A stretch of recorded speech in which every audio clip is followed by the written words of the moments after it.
इस्लाम एक जिंदा मजहब है। इस्लाम था, इस्लाम है और इस्लाम, इसमें किसी को शक नहीं है। कुरान पाक में भी रब ताला ने फरमाया, युरीदून लियुत्फिऊ नूर अल्लाहि बिअफ़वाहिहिम, लोग अपने मुंह के फूंक से अल्लाह का चिराग बुझाना चाहते हैं।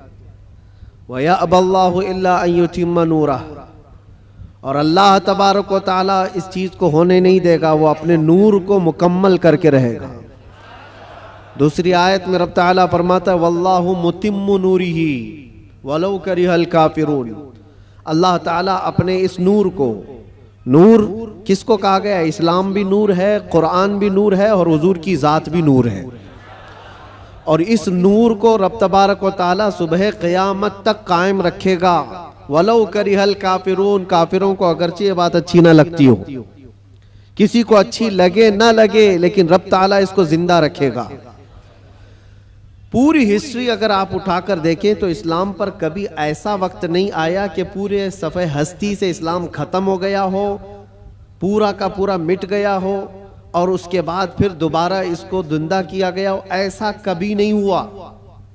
हाँ, करबला जरूर हुआ है, बद्र और हुनैन भी हुए हैं, उहद और खंदक भी हुए हैं, चंगेज और ततारियों ने कत्ले आम भी किया है, तारीख में खून बहुत किया गया है, लेकिन कभी ऐसी चीज नहीं बता सकते कि पूरा का पूरा इस्लाम धरती से मिटा दिया गया, खत्म कर दिया गया। इम्पॉसिबल है, होगा भी नहीं और अब भी नहीं होगा। तो फिर आप सबको डर कर जीने की जरूरत क्या है? जब अल्लाह ने कुरान में यह वादा फरमाया कि सुबह क़यामत तक इसको रोशन रखेगा, तो नहीं मरोगे मेरे अजीज। इक्का दुक्का जो कुर्बानियां होंगी वो करबला वालों के सदक़े कबूल कर ली जाएंगी। कुर्बानियां जो होंगी, जो आज पेश की जा रही हैं, लेकिन इस्लाम था और इस्लाम है, इस्लाम रहेगा। इसकी हक्कानियत की बुनियाद पर यह जिंदा रहेगा, मुसलमानों की टोपियों से नहीं। तुम्हारे चलत फिरत की वजह से इस्लाम जिंदा रहेगा ऐसी गारंटी नहीं है।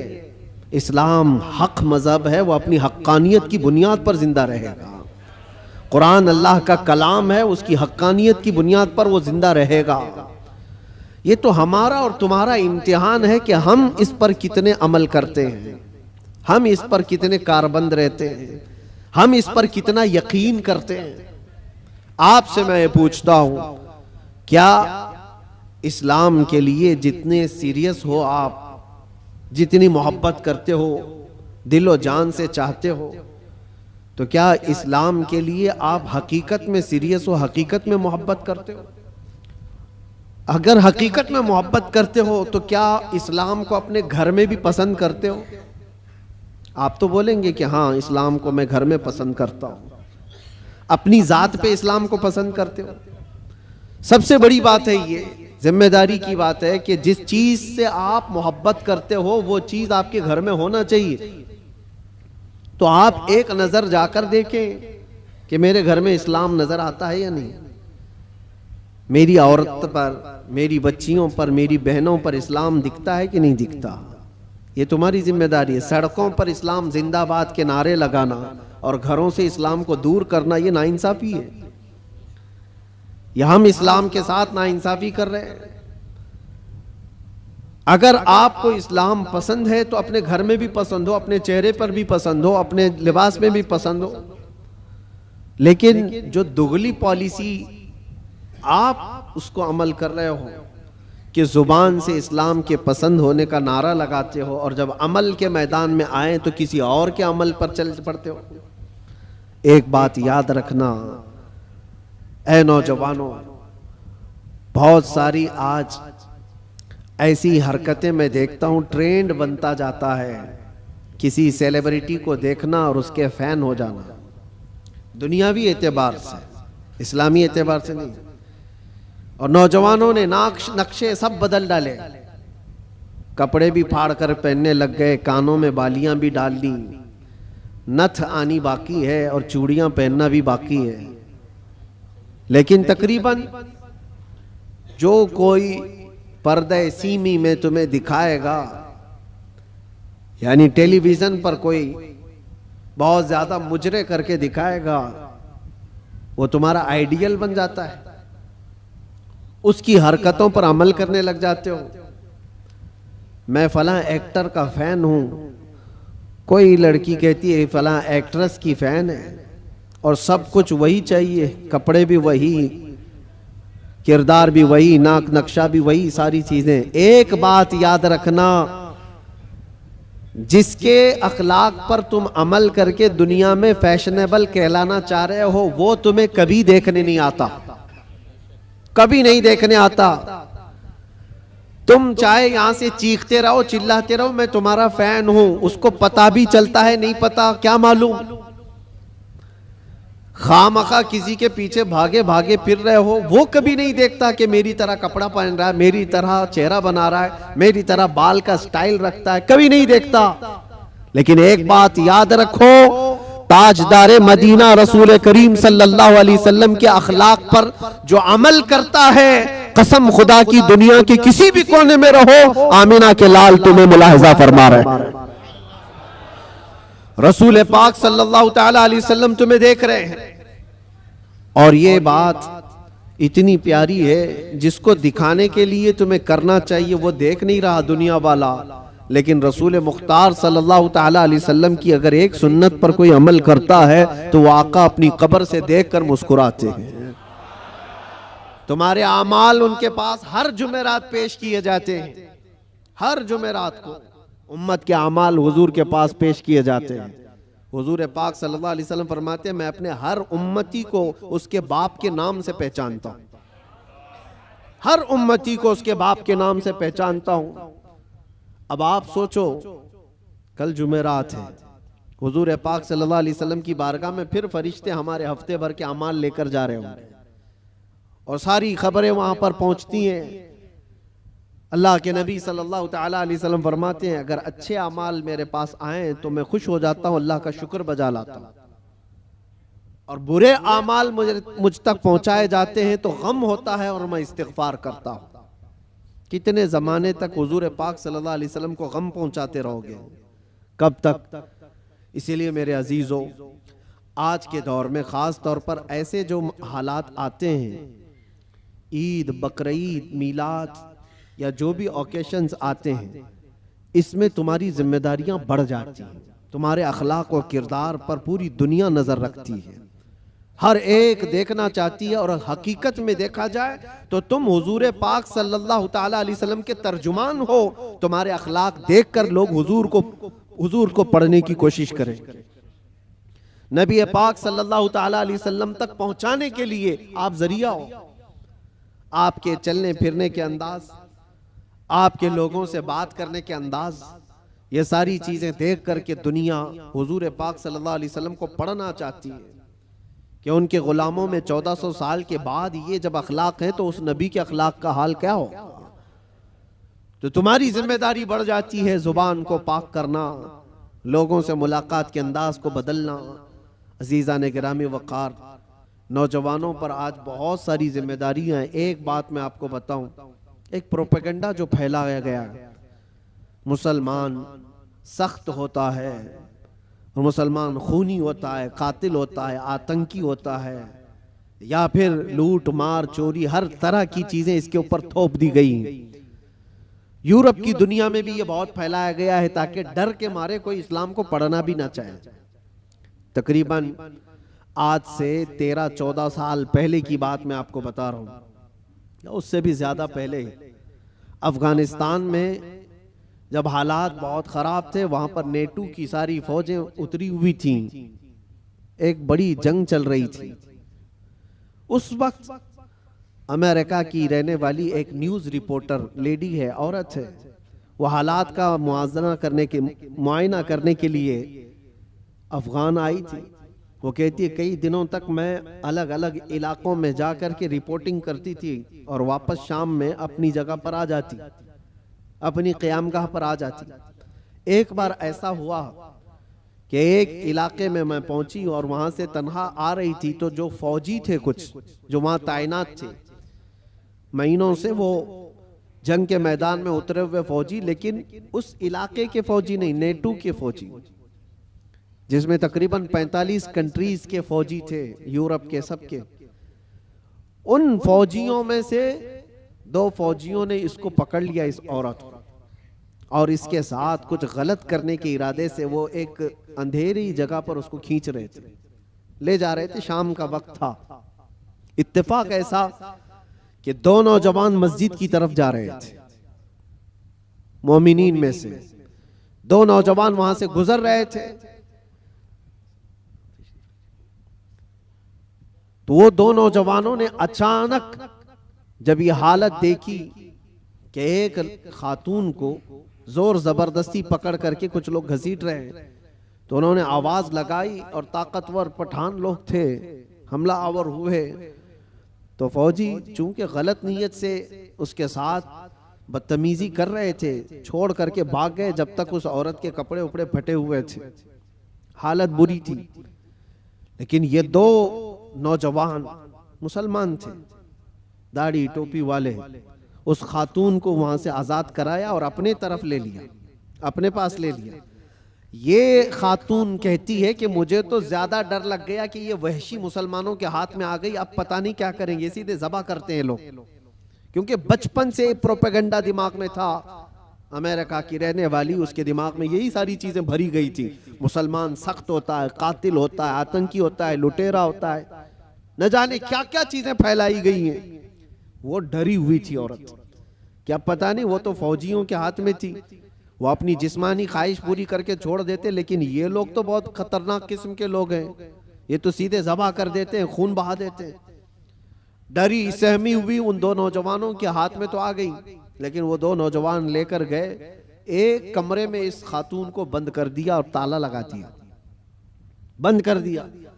ये डरी थी शायद मेरी मौत का कोई परवाना आने वाला है, या कुछ भी मेरे साथ किया जा सकता है, या हो सकता है मुझे किडनैप करके हमारे मुल्क से कुछ मेरे बदले में मांगने वाले हो। तरह तरह के ख्यालात आ रहे थे। वो न्यूज रिपोर्टर है, कहती रात हुई तो अचानक दरवाजा खुला, और पूरा दरवाजा नहीं खुला, बाहर ही से कोई बड़ी थाल जिसमें खाना पानी सब कुछ था, अंदर उन्होंने ढकेल दिया और कपड़ों का एक जोड़ा भी अंदर पहुंचा दिया, और फिर दरवाजा बंद कर लिया। मुझे जो जरूरत थी वो खाने पीने की थी, कपड़े बदलने की थी, कपड़े फटे हुए थे, मैंने कपड़े भी तब्दील कर लिए, खाना पानी भी हो गया। दूसरे दिन भी बराबर वक्त पर दरवाजा थोड़ा सा खुलता और खाना आ जाता, फिर बंद हो जाता, जो जरूरत की चीज थी। लेकिन कोई जवान अंदर नहीं आ रहा है, कोई जवान अंदर नहीं आता, दरवाजा बाहर से बंद होता है। शाम हो गई, 2 दिन वहां पर उसने गुजारे। उसके बाद वो कहती है कि उसके सिफारत खाने के लोग, उसके एम्बेसी के जिम्मेदार लोग आए उन नौजवानों के साथ। जब दरवाजा खोला और उनकी जुबान में, उसी औरत की जुबान में बात किया और कहा कि हम तुम्हारे सिफारत खाने से आए हैं, इन नौजवानों ने आकर हमें ये इत्तला दी कि फला मुल्क की इस तरह की एक खातून मजलूम थी, हमने उसको पनाह दिया है और उसकी हिफाजत की है, आप आए अपनी औरत को ले जाएं और उसके मुल्क तक सही सलामत पहुंचाएं। सिफारत खाने के जिम्मेदार लोग आए, उस खातून को सारा वाकया बताया कि इन नौजवानों ने तेरे लिए गायबाना तौर पर क्या मेहनत की। उसका दिमाग पूरा अलग तरीके से चलने लगा कि मैंने बचपन से सुना है ये मुसलमान वहशी होते हैं, आतंकी होते हैं, कातिल होते हैं, लुटेरे होते हैं, ये तो कदम भी नहीं रखते मेरे कमरे में। मैं भी औरत हूँ, खूबसूरत हूँ, जिस्म मेरे पास है, लेकिन कभी इन्होंने देखा भी नहीं मुझको। 3 दिन उनके पास गुजारी और उसके बाद जब सिफारत खाने के लोग जिम्मेदार आए और उसको आज़ाद करवाया, वहाँ से ले जा करके वो उसके वतन तक पहुँचाया। वहाँ जाने के बाद उस खातून ने जो रिपोर्ट तैयार की, पूरी अपने सफ़र की रुदात लिखी, सारा सफ़र लिखा और इस हादसे को भी लिखा, और फिर ऐलान किया जो मुझे पढ़ते हैं, जो मुझे सुनते हैं, वो गवाह हो जाएं कि मैं इस्लाम को कबूल करती हूँ। इससे बेहतर मेरी इज्जत की हिफाजत मुझे कहीं और नजर नहीं आती। इसलिए कि औरतों की असल हिफाजत और उनकी इज्जतों की देखभाल अल्लाह करीम ने जो फरमाया और उसके नबी रसूल करीम सल्लल्लाहु अलैहि वसल्लम ने जो फरमाया, वो आज भी ईमान वालों के अंदर मौजूद है। नौजवानों, तुम्हारे अखलाक लोगों के लोगों के लिए रसूल पाक का तर्जुमानी का काम करते हैं, उनके एम्बेसडर हो आप। और ख़ास तौर पर रमज़ान में आप देखना कई मोहल्लों में जहाँ तुम्हारी शब्बाशी हो रही होती है, रात की रौनकें, और इस शहर में ख़ास तौर पर जो चकाचौंध रोशनी है, इसको देखने के लिए बहुत सारे लोग आते हैं, बल्कि दूसरे ही ज़्यादा आते हैं। हो सकता है खाने पीने आते हो, मौज मस्ती भी मकसद हो सकती है, लेकिन मेरे अजीजों, इन दिनों में तुम्हारे अखलाक व किरदार बहुत अहमियत के हामिल होते हैं। इस वक्त तुम हुजूर पाक सल्लल्लाहु अलैहि वसल्लम के रिप्रेजेंटेटिव हो। रमजान को इस तरह से गुजार करके दिखाओ कि आज भी हमारे अंदर स्पिरिचुअलिटी, रूहानियत कैसी है। हम खाने पीने के लिए पूरी रात गुजारने वाले लोग ही नहीं हैं। खाना पीना तो जिंदगी का एक छोटा सा हिस्सा है। हम आए हैं यहां अपने रब को राजी करने के लिए। इस्लाम का ये अजीम मैसेज और इस्लाम का ये अजीम पैगाम पहुंचाने का जरिया है। कितने ऐसे लोग हैं जो हमसे राब्ता करते हैं। मेरे अजीजों, सच बताऊं, जो हमारे दीन में नहीं है वो प्यासे हैं। बहुत सारे लोग, मर्द हजरात भी, औरतें भी, लड़के भी और लड़कियां भी, दूर दराज से वो किसी न किसी तरह से कांटेक्ट करने की कोशिश करते हैं कि हमारी रूह बहुत प्यासी है, हमारी रूह बहुत प्यासी है। और हम अपनी रूह की सैराबी ढूंढते ढूंढते उम्र बिता चुके हैं, लेकिन हमने आपके बयान सुने या फिर इस्लाम की ये सारी चीजें देखी हैं तो रूह को सुकून सा नजर आता है, सुकून सा नजर आता है। उन लोगों को जो आत्मा की शांति कहीं नहीं मिलती, मेरा चैलेंज है वो रब्बे जुल जलाल के सजदे में उन्हें सारा सुकून मिल जाएगा। इसलिए कि बनाया हुआ पालनहार हकीकी का ये जिस्म है, अल्लाह का बनाया हुआ ये जिस्म है। और उसी ने कुरान में ये फरमाया, अला बिज़िक्रिल्लाहि तत्मइन्नुल कुलूब, आगाह हो जाओ, अल्लाह के जिक्र में ही तुम्हारे दिलों का सुकून है, अल्लाह के जिक्र में तुम्हारे दिलों का इत्मीनान है। और ये इत्मीनान करने के लिए तो रमजान है। आप देखना, यहां से उसी आदमी का भागने का मन करता है मस्जिद से जिसका दिल काला हो चुका होता है, जिसका दिल पत्थर से सख्त हो गया हो। वो गिन रहा होता है, घड़ी की सुइयां देख रहा होता है कि कब उठूं यहां से भागूं। लेकिन जिसका दिल अल्लाह से लग गया है, वो तो जोहर के बाद असर का इंतजार कर रहा होता है। क्योंकि हदीस पाक में हुजूर सल्लल्लाहु अलैहि वसल्लम ने ये फरमाया है कि 7 लोग ऐसे हैं जिनको कयामत के दिन भी अल्लाह अपने अर्श का साया अता फरमाएगा। वो 7 लोगों में से एक ऐसा आदमी है, रजुलुन तअल्लक़ क़ल्बुहु बिल मसाजिद, ऐसा आदमी जिसका दिल हमेशा मस्जिद में लटका हुआ रहता है। दिलों का सुकून रब्बे जुल जलाल के हुजूर है, और ये पूरी दुनिया को बताने की भी जरूरत है। आज नफ्सा नफ्सी का दौर है, मादियत परस्ती है। लोग आज चाहे वो जितने भी चमत्कार देख करके भागें, लेकिन मेरा एक यकीन है मेरे अजीजों, रूह का सुकून उन्हें कहीं नहीं मिलता। पैसे भी बर्बाद किए हुए बहुत सारे लोग हैं, दौलत को बेहिसाब खर्च करके अपना आराम ढूंढने वालों को भी मैं जानता हूं, लेकिन फिर भी उनको वो रूहानी सुकून नहीं मिलता। क्योंकि हमें यकीन है कि ये पूरी जो बॉडी है, ये पूरा जो जिस्म है, किसी और ने नहीं बनाया, अल्लाह रब्बुल इज्जत ने बनाया, और वही बेहतर जानता है। और उसी की तरफ से अगर कल्ब को सुकून मिला तो मिल सकता है, बाकी कोई ताकत तुम्हें सुकून नहीं दे सकती, कोई ताकत नहीं। कोरिया का एक शख्स बहुत मालदार, बल्कि मैं आपको बताऊं, मुल्क का ऐसा मालदार जो मुल्क की हुकूमतें बदल देता है। मैं पूरे नाम के साथ तफसील में नहीं जा रहा हूं, लेकिन वो एक बहुत बड़ी मोबाइल कंपनी का मालिक, पूरी दुनिया को मोबाइल पहुंचाया, सारी चीजें किया, लेकिन उसका आखिरी वक्त आप अगर मुताला करोगे तो बेचारा ऐसा बिस्तर पर आ गया कि एक रोटी उसके हलक में नहीं जा पाती थी। उसका बेटा उसकी जगह लिया, लेकिन डॉक्टर्स की जो फीस बताई जाती है ना, जो खर्चा होता है, वो एक डॉक्टर को पर डे वो लोग 1 करोड़ रुपए खर्च करने को तैयार थे। कि कोई इसको बिस्तर से उठाए बिठाए, माल की कोई कमी नहीं, समंदर जैसा उनके पास पैसा, उनका हिसाब ना हो, बेहिसाब, लेकिन एक शख्स को बिस्तर से उठाने के लिए वो सारी दौलत खर्चा करने को तैयार है। लेकिन कोई डॉक्टर 4 साल तक उस बंदे को उठा नहीं सका। वो कोमा की हालत में रहा। जिस हालत में रहा, 4 साल के बाद करोड़ों की फीस लेकर डॉक्टरों ने हाथ उठा दिया और कहा यह हमारे बस का काम नहीं है, खत्म हो चुका है। यहां याद रखो ऐ नौजवानों, दुनिया में कोई ताकत न तुम्हें खड़ा कर सकती है न बिठा सकती है।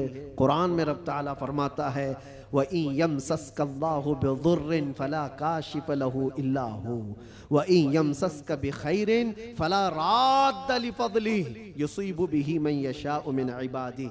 यह आयत अक्सर हम जेल में भी पढ़ा करते थे। अल्लाह ताला कुरान में फरमाता है अगर अल्लाह रब्बुल इज्जत किसी को कोई मुसीबत दे दे, पूरी दुनिया मिलकर के वो मुसीबत हटा नहीं सकती, और अल्लाह किसी को नवाज दे तो पूरी दुनिया मिलकर के भी उस नवाजिश को रोक नहीं सकती, नहीं रोक सकती। और ये सारा इत्मीनान क़ल्ब उसी बारगाह में मौजूद है, उसी रब्बुल आलमीन की बारगाह में मौजूद है। आज तुम्हें वापस बुलाने के लिए ये मस्जिदें पुकार रही हैं, ख़ास तौर पर रमज़ान में माहौल वैसी बन जाता है। अल्लाह ताला बंदों से इतना प्यार करता है। देखें तुम्हारी सहूलत के लिए चांद दिखते ही शैतानों को कैद कर लिया गया कि कोई ना आए इन बंदों को बहकाने के लिए। सिर्फ शयातीन का ही नहीं, शयातीन का ही नहीं, हदीस पाक में मिलता है जो सरकश जिन्नात हैं उनको भी कैद किया जाता है। वो भी जबरदस्ती किसी पर चढ़ाई करके जो परेशान करते हैं, हिंदुस्तान में ज्यादा करते हैं लगता है, क्योंकि ये जो आसेब आते हैं, क्योंकि बाबा यहाँ ज्यादा हैं तो जिन्नात भी यहाँ ज्यादा है, क्योंकि हर गली में किसी बाबा की दुकान है। और जिन्नात भी यही सोच कर के आते होंगे कि इनका धंधा चलने लगे यहीं से। बाकी मुल्कों में तो बहुत कम नजर आते हैं, दूसरे मुल्कों का भी हमने सफर किया है, वहां आसेब ज़दा लोग, जिन्नात जिनके ऊपर आकर के परेशान करते हैं, ऐसे पेशेंट, ऐसे मरीज बहुत कम दिखते हैं। वो मुझे अभी तक पता नहीं वजह क्या है कि जिन्नात हिंदुस्तान में ज्यादा क्यों है, जो लोगों के ऊपर चढ़ते हैं, सवार होते हैं। खैर, और अगर कोई रमजान में भी ये आसेबी मामलात का शिकार हो करके या बीमार ज़दा लगता है, तो मुझे नहीं लगता कि हकीकत में उस पर कोई जिन्नात है। ये तो हदीस पाक में है कि जो सरकश जिन्नात हैं, चांद दिखते ही रमजान के उनको कैद कर लिया जाता है। फिर क्या चीज है तुम्हारे पास जो तुम्हें बहका कर ले जाए? शयातीन नहीं है, जिन्नात नहीं है, माहौल रब ताला ने साजगार करके दिया है तुम्हें। तुम रातें इसके क़याम करो, इसके दिन में रोजे रखो, और फिर इतना ही नहीं बल्कि ड्यूटी लगा दी गई हो कि रोजा रखना है, नमाज पढ़ना है, उस पर अजर का इतना बड़ा वादा किया गया, इतना बड़ा वादा किया गया। हदीस पाक में मिलता है मन कामा फी रमज़ान ईमानन व एहतिसाबन गुफ़िर लहू मा तक़द्दम मिन ज़ंबि औ कमा क़ाल रसूलुल्लाह सल्लल्लाहु अलैहि वसल्लम। जिसने रमजान की रात को क़याम किया ईमान के साथ, पीछे जो कुछ भी किया था सब अल्लाह माफ फरमाएगा, जो कुछ भी किया हो सब माफ कर दिया जाएगा। इसमें यह नहीं कहा गया है कि छोटा बड़ा अलग अलग, बल्कि जो कुछ भी उससे हुआ है अब तक अल्लाह माफ फरमाएगा। इतने बड़े अजर का वादा है। रमज़ान तुम्हें पाक करने के लिए आया, रमज़ानुल मुबारक तुम्हें रब ताला के करीब करने के लिए आया।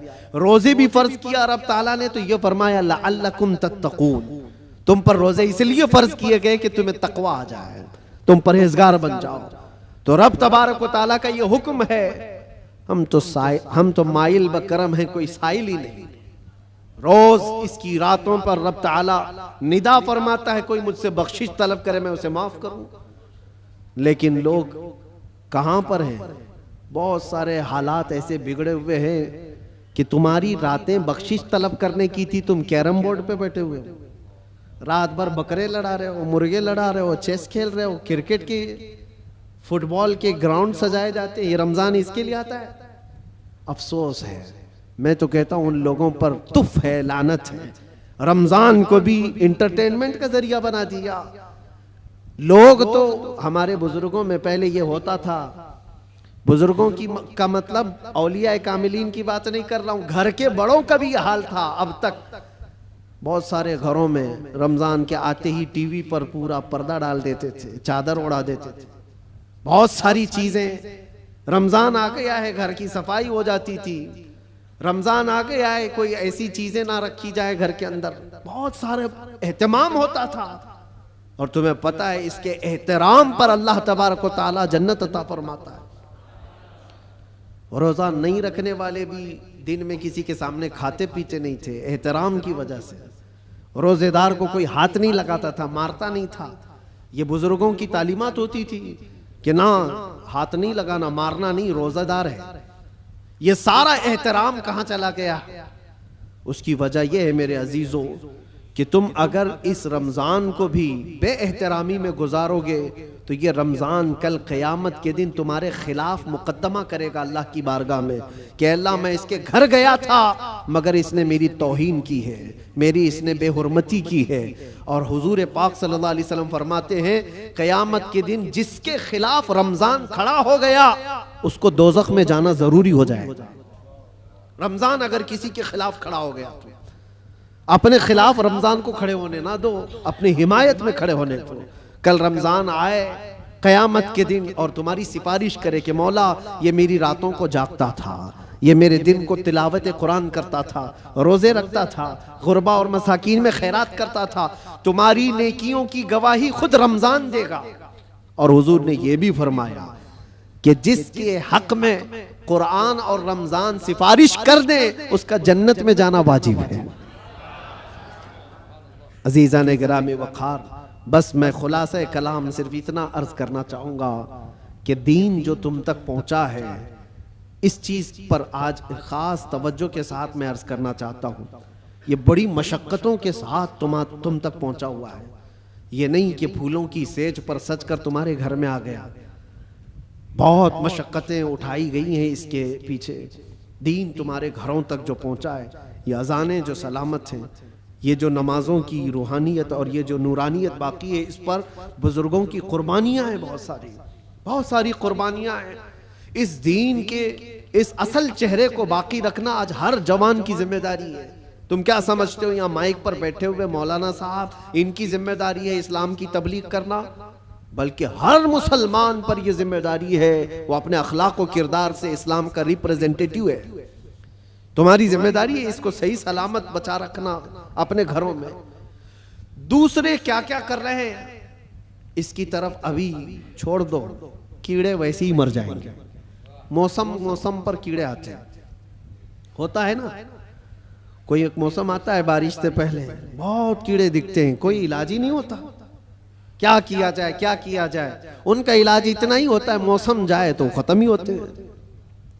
वैसे ही इस्लाम के मुतालिक, कुरान के मुतालिक, नबी पाक सल्लल्लाहु अलैहि वसल्लम की ज़ात के मुतालिक हर्जा सराई करने वाले, दुश्मनी पैदा करने वाले हर ज़माने में आते हैं, लेकिन उनका एक ख़ास मौसम होता है। उसके बाद फिर इस्लाम उसी आबो ताब के साथ चमकता रहता है। इस्लाम वैसे ही चमकता रहेगा। ना इसको चंगेज हिला पाया, ना इसको हलाकू हिला पाया, ना इसको बड़े बड़े ताकतवर हिला पाए।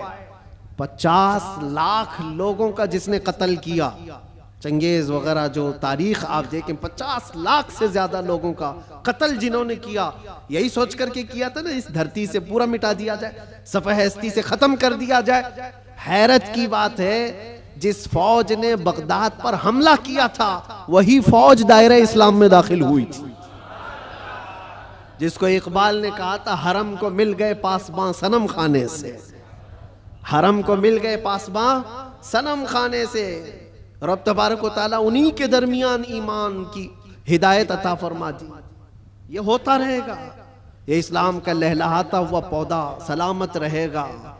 और लोग जिस तरह के आज हालात, जो इन्वायरमेंट क्रिएट किया गया है, इससे तुम्हारा इम्तिहान है। तुम घबरा करके अब तुम क्या चाहते हो? एक सवाल मैं करता हूं, इस्लाम में हो तो इस बात पर तुम्हें कभी गिल्टी फील होता है? कभी शर्म महसूस होती है? कभी शर्म महसूस होती है कि मैं मुसलमान हूं? नहीं शर्म आती है तो फिर टोपी क्यों छुपाते हो? अगर शर्म नहीं आती है तो फिर दाढ़ी क्यों निकाल फेंकते हो? क्यों? अगर तुम्हें इस्लाम पर कायम रहने में फख्र महसूस होता है तो खुल करके इस्लाम पर अमल करो, खुल करके। इस्लाम किसी जराइम पेशा लोगों का अड्डा नहीं है, पूरी दुनिया को अच्छे अखलाक सिखाने वाला एक मुकम्मल दीन है। पूरी दुनिया को अखलाक सिखाने वाला यह दीन है। तो मुझे शक क्यों है इस बात पर? बहुत सारे लोग अभी आए काए करते हुए न्यूट्रल बनते हैं। मैं देख रहा हूं जब कभी कोई सवाल आ जाए तो कुछ दानिश्वर बन करके बैठते हैं और फिर एक न्यूट्रल बातें, एक सेक्युलर बातें करते हुए वो ये महसूस कराने की कोशिश करते हैं कि हम ये नहीं समझते, इस्लाम में ये चीज़ नहीं है, वो चीज़ नहीं है, ये बुजुर्ग इस्लाम में नहीं, वो बुजुर्ग इस्लाम में नहीं। सिर्फ इसलिए वो कर रहे हैं कि दूसरों को कुछ खुश करें। उन बेवकूफ़ों को मैं बताना चाहता हूं जो कुर्सियों पर बैठकर डिबेट करते हैं और सेकुलर बनने की कोशिश करते हैं। याद रखो, तुम अपनी नाक काट करके भी नीचे रखोगे तो वो कभी राजी नहीं होने वाले, कभी राजी नहीं होंगे। 10 लाख साल भी तुम पुकार करके उनकी जूतियां चाटते रहो, राजी नहीं होंगे। राजी करना है तो अल्लाह और उसके रसूल को राजी करो। हम जिसके लिए दुनिया में आए हैं, हम जिसके लिए दुनिया में आए हैं, हमें अल्लाह तबारक व तआला ने हुक्म क्या फरमाया? वमा उमिरू इल्ला लियअबुदुल्लाह मुखलिसीन लहुद्दीन। लोगों को यह हुक्म नहीं दिया गया मगर सिर्फ इतना कि इबादत करें तो सिर्फ अल्लाह की रजा के लिए, लोगों को दिखाने के लिए नहीं। वो कभी दुनिया राजी नहीं होगी यार, एक बात याद रखिए, कभी राजी नहीं होगी। तुम चाहे जिस तरह के भी बन जाओ, दुनिया तुमसे राजी नहीं होगी। हम बचपन में एक चीज पढ़ते थे, एक शोहर और बीवी गधा लेकर जा रहे थे।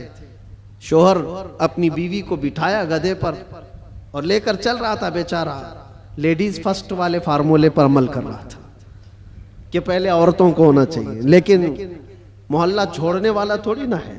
कट्टे पे बैठे हुए सब कमेंट पास करने लगे, जोरू का गुलाम जा रहा है, बीवी का गुलाम जा रहा है। एक हकीकत चीज है। और ये सुन करके उसको बहुत बुरा लगा और उसकी औरत को उतार दिया, तू उतर जा, मैं बैठूंगा। वो बैठ गया, औरत उसका रस्सी पकड़ करके चलने लगी। आगे गया था, दूसरे मोहल्ले वालों ने पुकार कर कहा, जालिम आदमी औरत को चला रहा है, खुद बैठा हुआ है। उसके बाद उसने कहा कि रहने दो, दोनों बैठ जाते हैं। दोनों बैठ गए तो तीसरा एक मोहल्ला आया और कहा, कितने जालिम है, एक सवारी है, दो बैठे हुए हैं। वो बेचारा गधा झुका जा रहा है, उस पर रहम नहीं करते लोग। कहा कि दोनों उतर जाते, खाली लेके चलते। चौथे मोहल्ले वालों ने कहा, पागल लोग हैं, सवारी है फिर भी चल के जा रहे हैं, करे तो क्या करे आदमी। एक बैठे तो लोगों को तकलीफ, दो बैठे तो लोगों को तकलीफ, ना बैठो तो तकलीफ। ये कोई एक लतीफा नहीं, दुनिया का मिजाज यही है। तुम टोपी पहनो तो तकलीफ, दाढ़ी रखो तो तकलीफ, सब निकाल कर नंगे फिरो तो भी तकलीफ। दुनिया कभी तुमसे राजी नहीं होती। हाँ, एक फार्मूला याद रखो, जैसे हो तैसे हो, फटे पुराने कपड़े ही क्यों ना हो, एक सजदा करो मौला राजी हो जाता है। एक सजदा करो मौला राजी हो जाता है। इसी को इकबाल ने कहा था, वो एक सजदा जिसे तू गिरा समझता है, 1000 सजदों से देता है आदमी को नजात। जगह जगह झुकने से तो बेहतर है, लोगों को राजी करने से तो बेहतर है कि मौला को राजी करो। इसलिए कि कुरान में क्या पढ़ा है आपने, इन्ना लिल्लाही व इन्ना इलैहि, जिसका तर्जुमा क्या होता है, हम अल्लाह के लिए हैं और अल्लाह ही की तरफ लौटने वाले। हर मरने वाले के देख करके पढ़ते हैं कि नहीं पढ़ते? इसका मतलब क्या है, हम अल्लाह ही के लिए हैं और अल्लाह ही की तरफ लौटने वाले। कुरान में कितनी जगह अल्लाह ने फरमाया, व इलैहि तुरजऊन व इलैहि नुशूर, तुम उसी की तरफ फेरे जाओगे, उसी की तरफ जमा किए जाओगे। जब तुम्हारा अकीदा ये है कि जाना एक ही जगह है, तो ऐरे गैरे नत्थु खेरे को मनाने की क्या जरूरत। जिसकी बारगाह में सारा फैसला होना है उसी को राजी करते हैं, और वो राजी बहुत जल्दी होता है। दुनिया जल्दी राजी नहीं होती। इनके साथ क्या क्या नहीं करते हैं। हमने देखा है बेचारे 40-40 साल पार्टी में थे, उसके बाद फिर निकाल कर उनको फेंक दिया गया और उनको पता नहीं कौन सी मंडली में बिठा दिया गया। ये दुनिया है, तुम्हारी खिदमतों को नहीं देखती।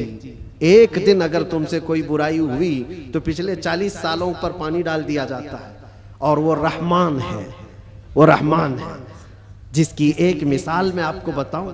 मसनवी शरीफ में मौलाना रोम फरमाते हैं, जन्नतुल बकी में एक 80 साल का बूढ़ा रो रहा था।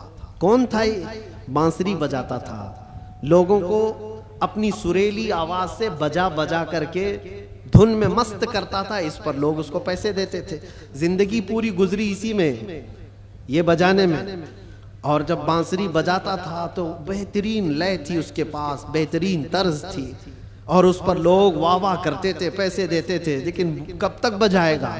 जब बूढ़ा हुआ तो सांस फूलने लगी, अब वो लय टूट जाती थी, भद्दी लगने लगी।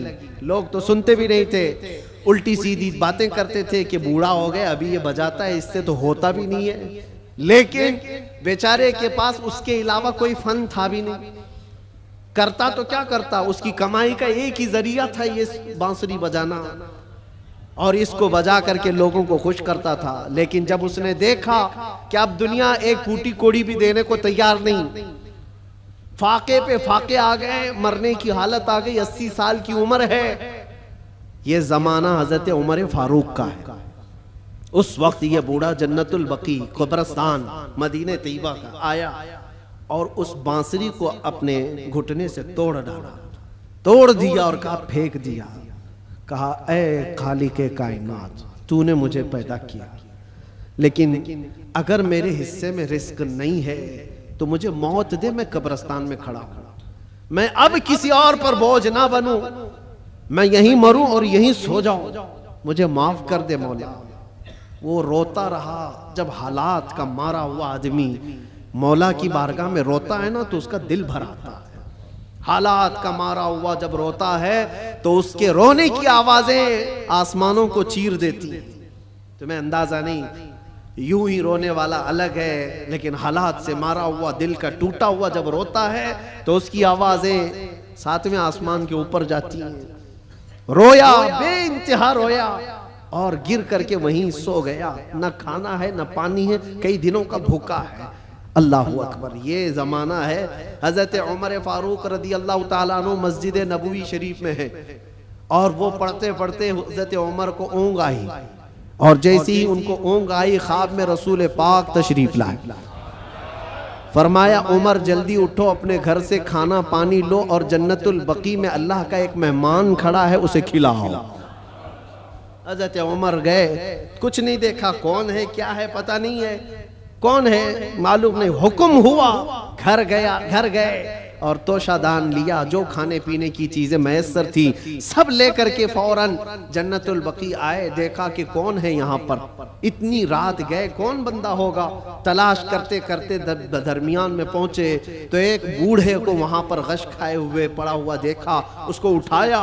जैसे ही उठाया वो कांपने लगा। वक्त का बारौब खलीफा सामने खड़ा है, वो कैसर और किसरा जिससे कांपते हैं वो उमर फारूक खड़े हैं। बूढ़ा सोचने लगा कहीं कोड़े ना पड़ जाए, मेरी सजा का कोई वक्त तो नहीं आ गया है। उमर इब्न खत्ताब सामने खड़े हैं, कपकपी तारी थी। पूछा अमीरुल मोमिनीन क्या बात है? कहा मुझे तो नहीं पता क्या बात है, लेकिन मुझे खाना देकर भेजा गया तुझे खिलाने के लिए, तुझे खिलाने के लिए। उठ, कई दिन से तू भूखा है, कई दिन से तू प्यासा है। वो रोने लगा और उसके बाद तोशादान लिया और फिर पूछा किसने भेजा आपको खाना देकर, कौन कहा है? कहा कौन कह सकता है, हम गरीबों का आका, हम बेसहारों का सहारा, वो यतीमों का मावा व मलजा, हाँ जिसको हर उम्मती के दर्द का एहसास है, वो ख्वाब में तशरीफ लाए। अल्लाह के हुक्म से हुजूर पाक ने मुझे फरमाया है कि जा अपने घर से खाना ले जा और अल्लाह का एक मेहमान कब्रिस्तान में खड़ा है उसे खिला आ। इतनी बात सुननी थी, वो चीख मार करके गिरा और कहने लगा 80 80 साल तक मैं नाफरमानी करता रहा, 80 साल तक बांसुरी बजाता रहा, दूर भागता रहा। आज एक दिन क्या उस रहमान को मैंने पुकारा, वो 80 साल की सारी चीजों को छोड़ दिया और मेरे पेट भरने के लिए वक्त के खलीफा को भेज दिया। उस रहमान का, उस अरहमुर राहिमीन का ये मजहर है मेरे अजीजों। आप क्या समझते हैं दुनिया को मनाते रह जाओ? नहीं मानती, ये झूठी है, मक्कार है, अय्यार है, दगाबाज है। शहद दिखाए जहर पिलाए, कातिल डाइन शोहर कुछ, इस मुर्दार पे क्या ललचाए, दुनिया देखी भाली है। सुना जंगल रात अंधेरी छाई बदली काली है, सोने वालों जागते रहियो चोरों की रखवाली है। आंख से काजल साफ चुरा ले या वो चोर बला के हैं, तेरी गठरी ताकी है और तूने नींद निकाली है, वो तो निहायत सस्ता सौदा बेच रहे हैं जन्नत का, हम मुफलिस क्या मोल चुकाएं, अपना हाथ ही खाली है। अजीजाने गिरामी वक़ार, मैं सिर्फ इतनी बात कहना चाहता हूँ कि तुम्हारे पास जो दीन का खजाना है, जो इस्लाम पहुंचा है, और ख़ास तौर पर सुन्नियों को मैं बार बार ये कहता हूँ कि तुम्हारे पास दुनिया की इतनी बड़ी दौलत है, इतनी बड़ी दौलत है जिसको आप कंपेयर नहीं कर सकते किसी और चीज़ से। उस दौलत का नाम है इश्क़ रसूल पाक। सुन्नियों के सीनों में ये मौजूद है। वो अपने नबी पाक सल्लल्लाहु अलैहि वसल्लम का नाम आता है तो अंगूठे चूम करके आंखों से लगा लेते हैं बगैर किसी को बताए। नबी के नाम पर आज पूरी दुनिया भी, आपको पता है, नामों से रिसालत का कोई मसला आए और इस पर कोई आवाज उठे और कोई बेकाबू हो सकता है तो दुनिया को मालूम है वो सुन्नियों की जमात ही बेकाबू होती है। क्यों? इनको पता है, पूरी दुनिया जानती है कि अपने नबी पाक सल्लल्लाहु अलैहि वसल्लम के लिए जो जज्बा रखते हैं दिल के अंदर, वो ऐसा जज्बा है, जान है वो। हमारा जज्बा क्या है? जान है वो, और जान है तो हाँ, जान है हमारे लिए। और फिर हमारा मानना तो ये है, वो जो न थे तो, और वो जो ना हो तो, हमारी जिंदगी में हुजूर ना हो तो कुछ नहीं। हमारी पूरी हयात, हमारी पूरी लाइफ, ये जो खजाना तुम्हारे पास है ये बहुत कीमती है, बहुत कीमती है। इसी को आला हजरत ने कहा है, आंख से काजल साफ चुरा लेंगे। आंख से काजल चुराया जाता है क्या?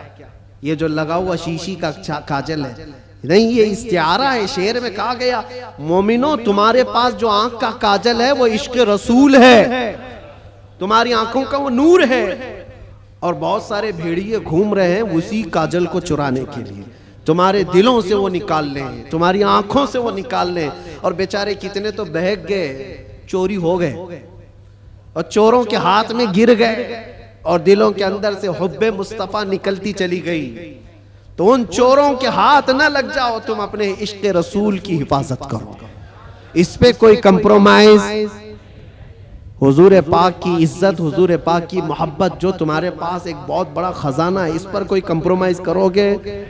नहीं करो। ये सहाबा का मसलक है, सहाबा का मजहब है। मक्का मुकर्रमा में एक सहाबी को सूली पर लटका करके कुफ्फार और मुशरिकीन ये कह रहे थे, उनके नाखूनों को पकड़ से खींच रहे थे, उनकी नाक काट रहे थे, कान काट रहे थे, होंठ काट रहे थे और आंखों में गरम सलाइयां फेर रहे थे। और फिर कह रहे थे कि देखो तुम्हारी जगह मोहम्मद होते तो कितना अच्छा होता।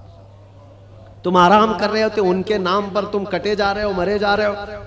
सब कट चुका था, तब जोश में वो सहाबी बोलने लगे, खबरदार, मेरे जिस्म के अभी 1000 टुकड़े हो जाएं मैं बर्दाश्त करूंगा, उस नबी पाक के तलवे में कांटा भी चुभे ये मुझे गवारा।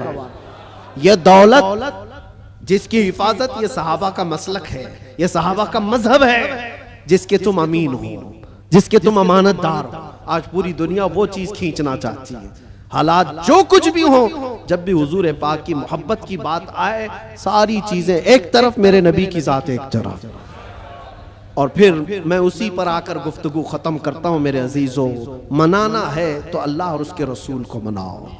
दुनिया कभी तुमसे न मानेगी, ये कभी नहीं मानी थी।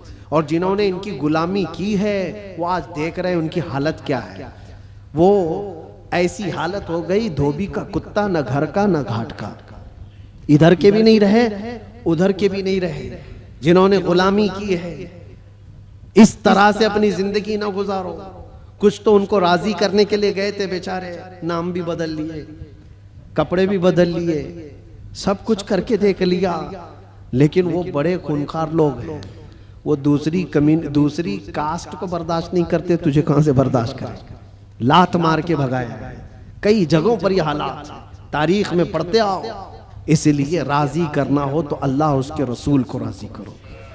और वो अभी मैंने वाकया बताया है, कितनी जल्दी मौला राजी होता है, कितनी जल्दी मौला राजी होता है।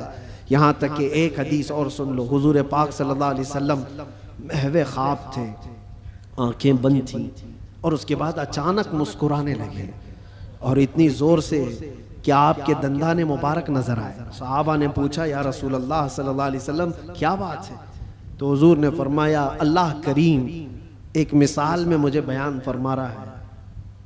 क्या चीज है? हुजूर फरमाते, मैं तुमसे पूछता हूँ, सहरा में कोई आदमी अपनी ऊँटनी लेकर साजो सामान के साथ जा रहा हो, सहरा डेजर्ट में, और डेजर्ट का हाल ऐसा होता है कोई रास्ता ही नहीं मिलता, अगर भटक गया तो मौत भी हो जाती है, जिसको मौजे सुराब कहते हैं। हर तरफ चमकता हुआ पानी दिखता है, और जहाँ जाता है वो रेत होती है, बालू होती है, और इसी भटकने के आलम में उसकी मौत भी हो जाती है। बहुत सारे सहरा की मौत अरब वाले जानते हैं। हुजूर पाक सल्लल्लाहु अलैहि वसल्लम साहबा से पूछते हैं, अगर कोई बंदा सहरा का सफर कर रहा है, साथ में खाना पानी और ऊँटनी साथ में सफर के सवारी है, लेकिन बीच रास्ते में एक जगह पहुंचा जहां उसे नींद आई और सो गया, उसकी ऊँटनी भी गायब और उसका साजो सामान भी खत्म, जब उठा तो परेशान। अब ये अरब के लोग बेहतर जानते हैं, सहरा में किसी के खाना पानी खत्म हो जाए, सवारी चली जाए तो उसका क्या हाल। वो बंदा जब नींद से उठा तो हर जगह ढूंढा, उसकी ऊँटनी कहीं नहीं मिली, उसका खाना पानी कहीं नहीं मिला, हर जगह से ढूंढ ढूंढ कर थक गया, मौत के करीब था, मौत के करीब था।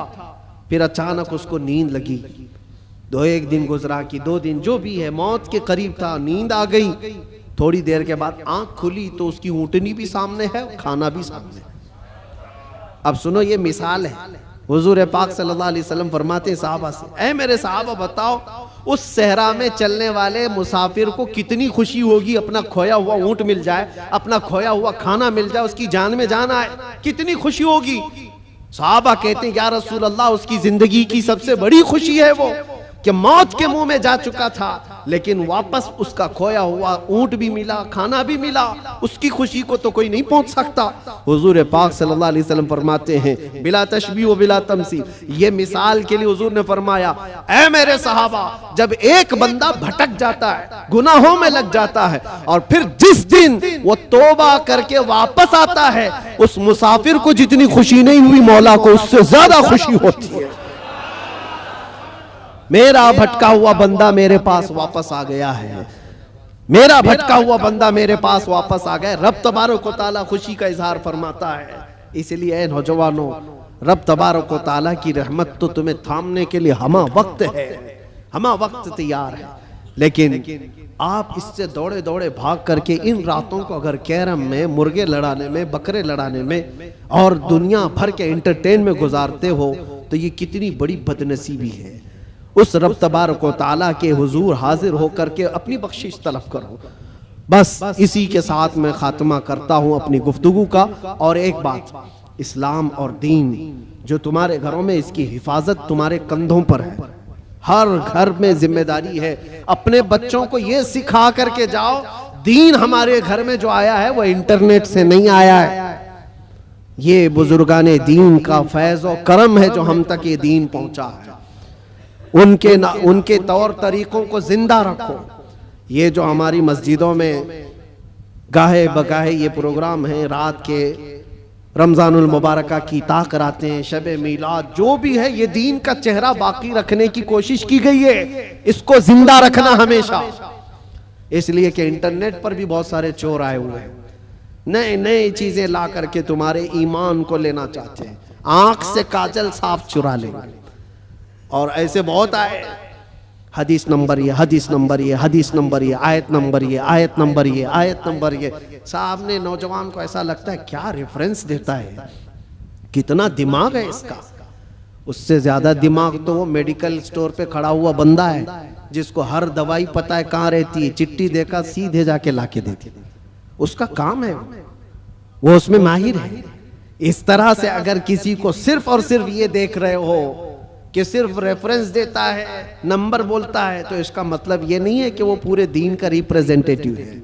जरूरी नहीं। तुम तक जो दीन पहुंचा है, मैं यार ये देखना कि अगर गौसो ख्वाजा की मोहब्बत सलामत है, अगर सहाबा व ताबईन की मोहब्बत सलामत है, तो ये दीन का सही रास्ता है। इसलिए कि रब तबारक व तआला ने भी यही फरमाया है, दुआ यही करो उस रास्ते पर अल्लाह हमें चला जिस पर चलने वालों पर तूने इनाम नाजिल फरमाया। इनाम किस पर नाजिल हुआ है? सिद्दीक अकबर पर हुआ है, फारूक आजम पर हुआ है, उस्मान गनी पर हुआ है, हैदर कर्रार पर हुआ है। हसनैन के रास्ते पर चलने वाले पर इनाम नाजिल हुआ है। वो सहाबा ताबईन औलिया कामिलीन के रास्ते पर चलने वालों पर इनाम नाजिल हुआ है। उसी रास्ते का नाम गौस का रास्ता है, उसी रास्ते का नाम गरीब नवाज का रास्ता है, उसी रास्ते का नाम मसलक आला हजरत है। इससे इधर उधर आए बाएं ना करना। अल्लाह सलामत रखे दीन पाक को और इश्क रसूल को अपने घर में महफूज रखना है तो इस रास्ते की हिफाजत करो, इस रास्ते की हिफाजत करो, इस चेहरे की हिफाजत करो। अल्लाह करीम कहने सुनने से ज्यादा हमें अमल की तौफीक अता फरमाए। जिंदगी ये नहीं किसी की किसी के लिए, जिंदगी है नबी की, ना समझ मरते हैं जिंदगी के लिए, जीना मरना है सब कुछ। लब्बैक या रसूल अल्लाह, लब्बैक या रसूल अल्लाह, लब्बैक या रसूल अल्लाह।